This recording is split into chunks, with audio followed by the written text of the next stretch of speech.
All right, we're back. So I told you in the last class that I was going to put some text in a different shape. If I want to put a text in a specific shape, I have to first build the shape. So I'm going to delete this text here, and I'm going to try to build a shape here that is curved, so that when the text is inside, it will follow the outside of this circle. So let's build the shape first, okay? To build the shape, I will need the circle, okay? So I'm going to create a new circle just like the outside of this one. To do that, I have to unlock this layer. So I'll go to layers, unlock the background, select the outside circle. It may be grouped. Yep, it's grouped. So you have to ungroup it. Right click, ungroup. There you go. And I just want this circle here, the outside one. So I'm going to press Ctrl C, Ctrl F, just to build another one just outside. So I have two ellipses, and one of them I'm going to use to build this area that will be curved with text. So I'm going to put this ellipse in the text layer. And there you go, I'm moving, it was gone. Davi, why you can't see the pictures? Because the ellipse is now above the picture, okay? If you want, you can just click on the ellipse and reduce the opacity, for example, to see everything, like 20%, for example. So let's then build a rectangle here that touches this ellipse, okay? And let's lock also the background so I won't make a mess, okay? So I will lock the background, and I'm using the text area. And I'm going to build a rectangle from this point to, let's say, here. So I'm using the smart guides to find the exact place. And there you go. Now I have a rectangle, and I also have an ellipse. Can you see these? What does it mean? That you can use the shape builder tool or the pathfinder. Because I just love the shape builder tool, I'm going to hold shift and select the rectangle and the ellipse, shape builder tool, and remove these things here that I don't need anymore.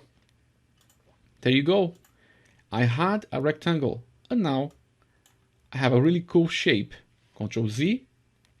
This new shape can have text in it, and the text, if it's aligned to the left, it will follow the curve. Isn't that cool? By the way, when we add text to a shape, it will automatically remove the fills. Like this, if you select the type tool, and if you click in the path of the text, there you go. The text will follow this shape. Let's select a different type of text. And let's go for a different one. I'll choose the ones I have here. Let's say this one. Nope, don't like it. Let's look for a cool one. Too dark. Let's get this cool type text, okay? Adventure. I know I added a different text from here, but don't worry, we're just playing around. And I'm going to reduce the size as well. If you hold shift, it reduced 10 by 10. And now let's just add the text. So I want to add my name.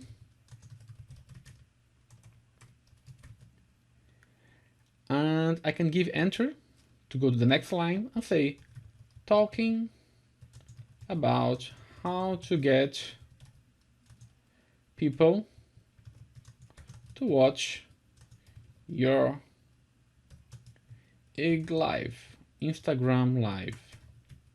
There you go. You can add enter again and say questions and answers. And enter again and say tune in live and be sure to bring your questions. All right, cool. As you can see, when I finish typing, the words are now breaking the lines. If you don't want that, select everything. And when you select everything, if you don't want to break the lines, you'll have to go to paragraph, click here, and remove hyphenate. And there you go.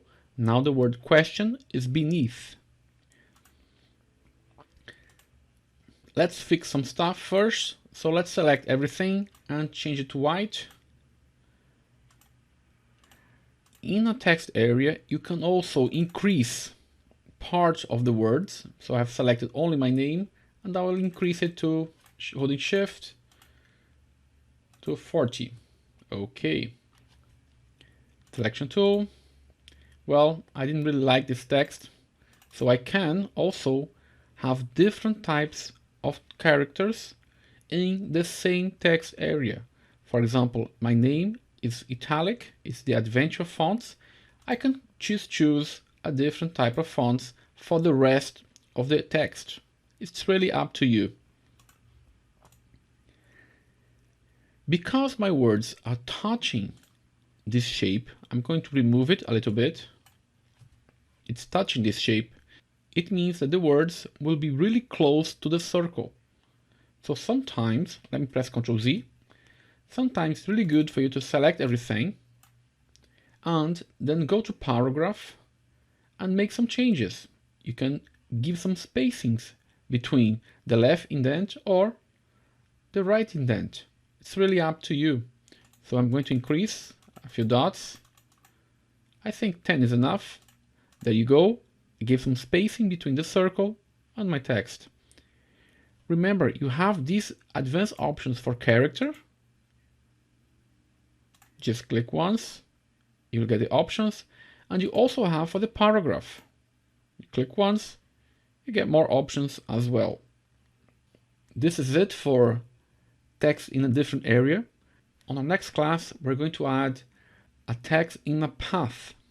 That's this part here of the Instagram, which is rounded, following the circle, okay? So I'll see you on the next class.